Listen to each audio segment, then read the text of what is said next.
With the release of Overwatch 2 being bungled, the PvE canceled, the bad reputation started immediately as Aaron Keller took over. And these past several years, Overwatch 2, they have really tried to under-promise and attempt to over-deliver, which I think hasn't actually panned out until Season 18. Among active Overwatch players that are actually experiencing the work they've put in, the perk system, stadium, map voting, hero bans, and low-key, the awesome progression system that rewards you for RPG-style grinding of your favorite heroes, as well as generous cosmetics rained from the heavens. Every major criticism of Overwatch 2, I think, has been looked at. From the monetization, the reward, the balance state, the complexity of the game, modes that they took away, modes that were lacking, maps, heroes, content, they are killing it right now. And in the most recent dev blog, Aaron is calling his shot. In a significant change from the past, Aaron Keller is making it obvious that they're going big in 2026. This is what he said in the dev blog. Our goal for Season 18 wasn't just to make a big splash, but to also level up the whole game. If you look at what we released this season, you'll start to see a pattern. We doubled down on perks, upgraded our progression system, added to our competitive systems, and launched a massive set of releases for Stadium. The start of this year focused on adding big new features with perks and Stadium, while the season was about refining those additions and leveling up the rest of the game. The overall strategy that we've been using to guide our releases is to start every year with a huge game-defining moment and then follow it up with a big mid-year beat. We tested this strategy in 2024 with the launch of Season 9, which included new versions of our competitive system, as well as a host of gameplay changes, such as passive healing. At the time, we weren't sure if we were ready to commit to this annual cadence since it was untested for us. We worried that making changes to the core game could turn people away from it. Fortunately, you've reacted pretty positively, so we made plans to do the same thing this year with the release of perks in Season 15. When I looked back at the history of our releases in Overwatch, I think we've been too conservative. As we release more game-defining features, it seems to increase your excitement for the future of the game. It does the same for us. Coming away from that lesson, I can now say that we're happily pursuing this cadence as the general direction for the Overwatch year. We aim to kick off the year with something huge that changes the way people think about playing the game, and I think we're getting comfortable making these bigger and bigger each year. We also want to follow that excitement up with a mid-year season that doubles down on those features and emphasizes improvements to existing gameplay elements. If you watch closely over the next few months, you'll see hints about the future of Overwatch, a future where we become less conservative and create high impact, high octane moments that hopefully blow your minds. Okay, I mean, like, this is just saying everything now. I'm super excited for this future, and I hope you are too. Thanks for reading. Let's make a great game. Holy cow. I think especially with the addition of perks, as well as now the refinement to them in Season 18, we can tell that they can actually do this, so he can promise the world here. Huge, mind-blowing changes. What does that even mean? I want to go through and review everything he mentioned here, starting off with Season 9, which I think was their first version of this in the crawl, walk, run Blizzard motto, and honestly, a baby step. Like, in the end, I actually like the Season 9 changes overall. Remember, they added Venture to the game then, and if the health pools were lower and you had a character that could easily one-shot kill you without needing to have it be more brawly, I think that would be a bit of a problem, so it's also like a way for Venture to make more sense. The game overall became more brawly, and it also did add for a lot of nuance in the health pools now, where 225 health point heroes often are very strong, but do have that inherent weakness, and it kind of adds some texture through the game, and I think it's the only way they could really make sense of the big cast of characters. So on one hand, people don't like the projectile sizes, how easy it is to hit shots now. On the other hand, I think the mixture of health pools was a benefit for balance for sure. I don't think it's a radical change, but it certainly was the foundation for the game to be more reliable over time. And as someone who doesn't have pro tier mechanics, I kind of like that the shots are easier to hit. I think it makes projectiles more reliable. And it felt like I could main my top heroes more often rather than needing to have some pro level hit scan mechanics, while hit scans also still remained amazing as well. I don't know, the Season 9 thing, people still bring it up like it's a huge deal. Not sure that it is. More importantly, it certainly wasn't the type of thing that was going to bring players back. I think it's more the kind of thing that might stop deterring a new player from investing in the game if the game feels too hard to play from a mechanics point of view. I I think Season 9 helped that a lot. And then between Perks and Stadium at the start of this year, I think both of them didn't release to as big a fanfare as they could have. But now that they've had more time to learn how to make the perks more interesting, and then also just more time to add more things necessary to Stadium, whether it be more maps, modes, heroes, etc., those things are really fleshed out now by the end of the year. The thing that I like most right now with Season 18 is that they no longer have to do pretend balance patches to try to make content. They instead can give heroes little mini builds. And in fact, I would say the perk system for Season 18 is the most alike Stadium than it's ever been. Like when it first released, some of the perks were like this and some weren't. Some gave you big spikes of power and transformative gameplay, and other ones kind of just smoothed over your character or didn't do much at all. Now there's far more characters that have perks that redefine their entire playstyle, just with a little nuance, and it's the type of thing that they easily can swap in and out since it's just kind of a stat adjustment.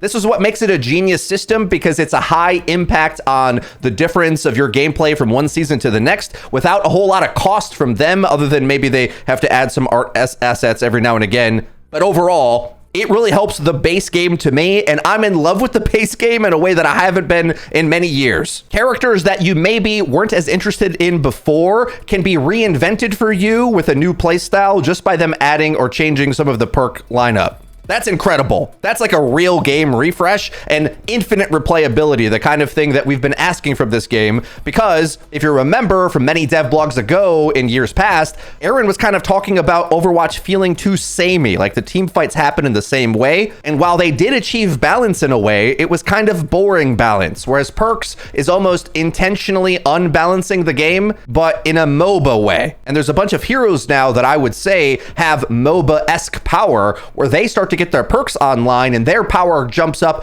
exponentially, even ahead of other heroes getting their perks. Whereas before, it was kind of the same old with Overwatch, where you've got the neutral fight and the ult fight, and you just got to pick the best heroes for whatever kind of meta you're in, and that's it. Perks gives you a lot more individuality to your strategy, and that's what everybody always wanted. I also think, low-key, from a cultural point of view, I hope that the Progression 2.0 system starts to take notice, because they are raining loot boxes down upon you. Aaron Keller is like Oprah Winfrey out there, and your playtime is being rewarded with lots of loot boxes and cool progression icons that everyone will see on your team at the start of every game. So whether you're playing quick play or competitive, they know how much time you've put into a character. Good. And you might start to give the side eye to that guy who's never played Widow before, saying, I'll just get a pick at the start and swap. The progression system helped the cultural experience, the individual experience, the cosmetic reward, overpriced skin drama. I mean, that's just gone completely. You put time into the game, you're going to get skins.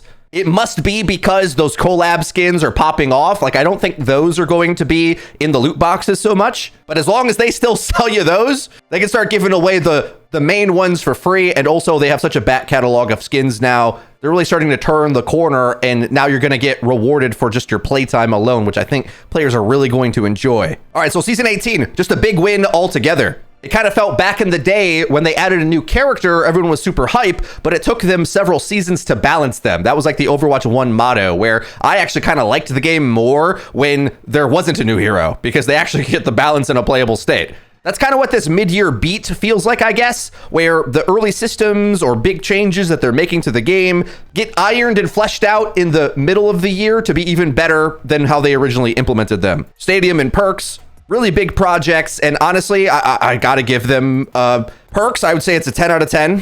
It always can be improved here and there, but reinvented and saved the game for me. Stadium, I think some people would give it a 10 out of 10. For me, I think it's just not my mode, because I like the main mode more, but I think there's lots of players that might choose one or the other anyway, or dabble in both, I guess. But part of my reasons for that is that I prefer the competitive matchmaking more so, rather than the mixed competitive matchmaking. And I find it hard to really establish any mastery in the game, since I'm usually a flex player. And some of my best heroes in the main game are not that good in Stadium, like Junkrat's kind of a joke.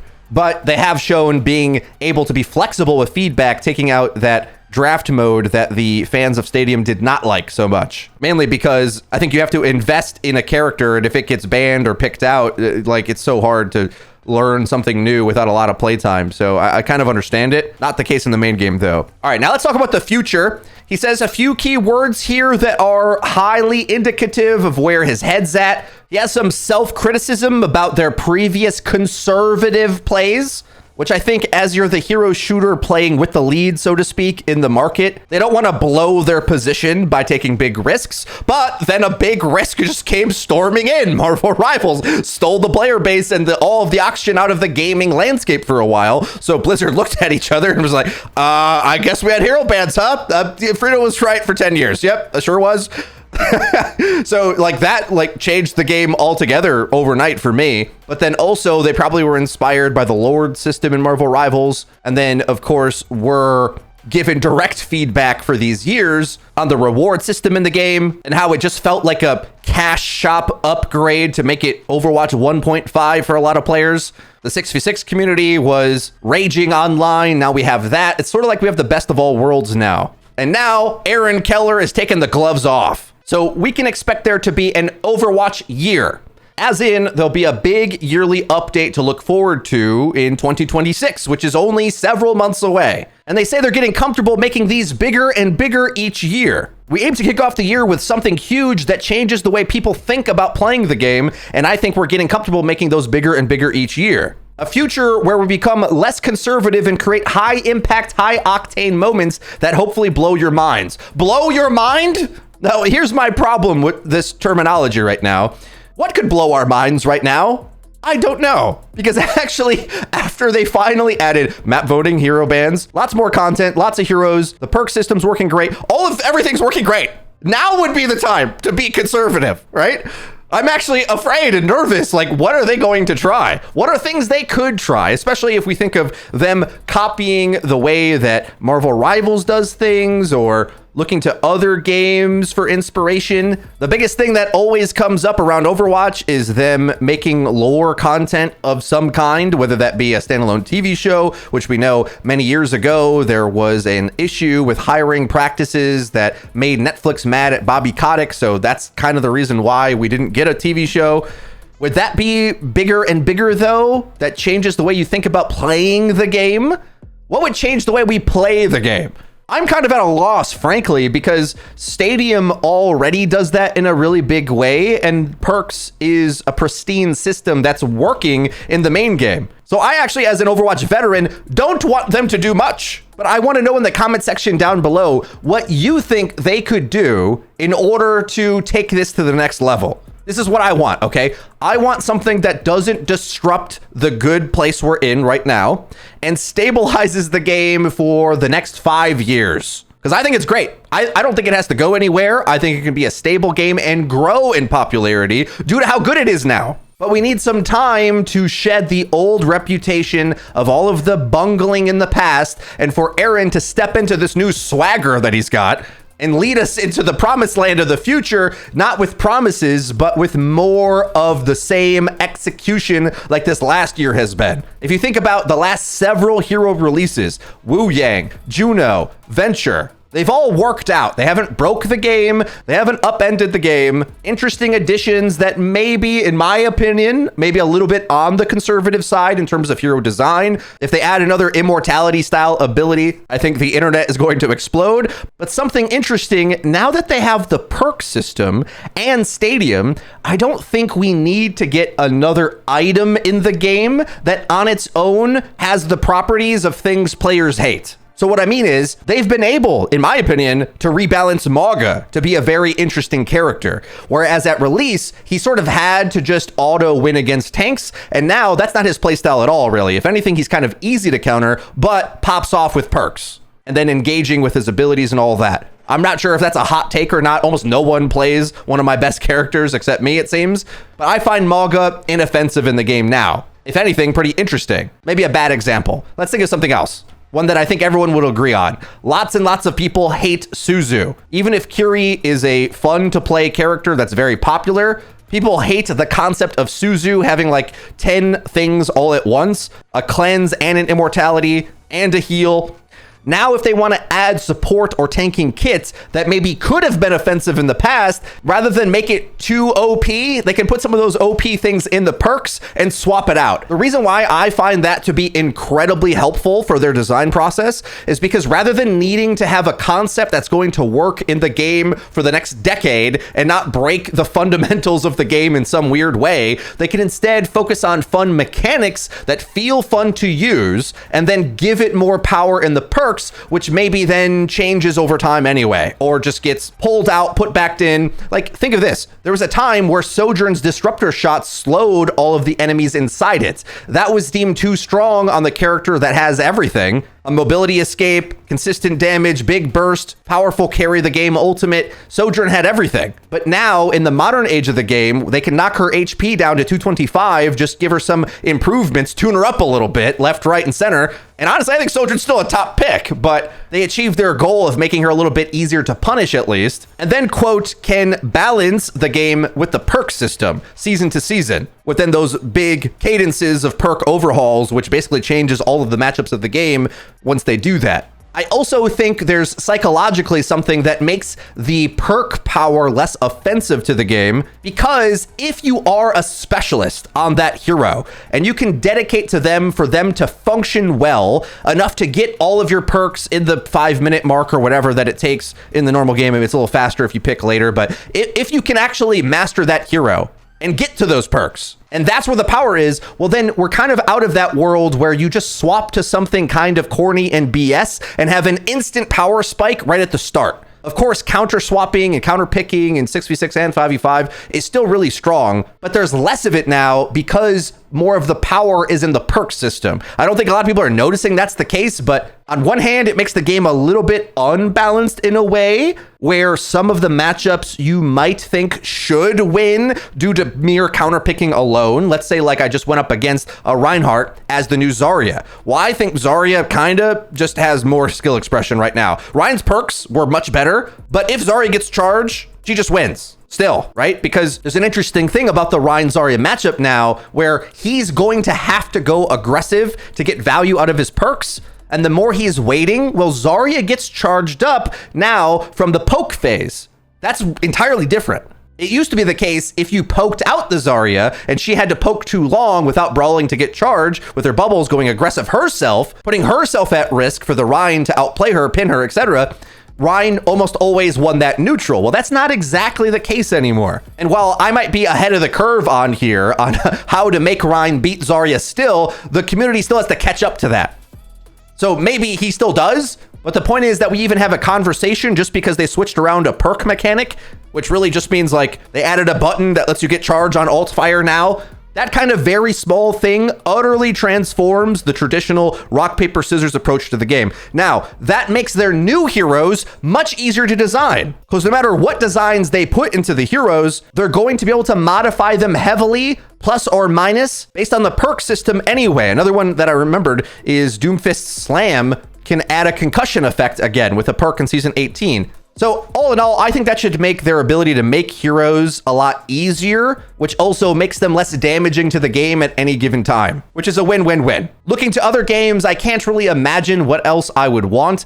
I've kind of talked about a tournament mode for many years, which got put on the shelf. They were thinking about it, but I think if I had to choose between hero bans and the big progression overhaul that not only gives you a visual rank icon for your playtime on heroes, but also loot boxes galore. I mean, those two things were way more important than a tournament mode that hardly anybody's going to use. But what else, guys? What else could they do? We can kind of ask for the world, it sounds like, because he's trying to big this up as the biggest thing since sliced bread. Which, hell yeah, finally, Overwatch is making a comeback. Like, it's real. It's happening, guys. Strap in. If you enjoyed this video, please be sure to leave it a like. And don't forget to click subscribe and the bell icon to actually get notified when my new videos come out. That's been it for me. I've been Frito. I'll see you guys next time.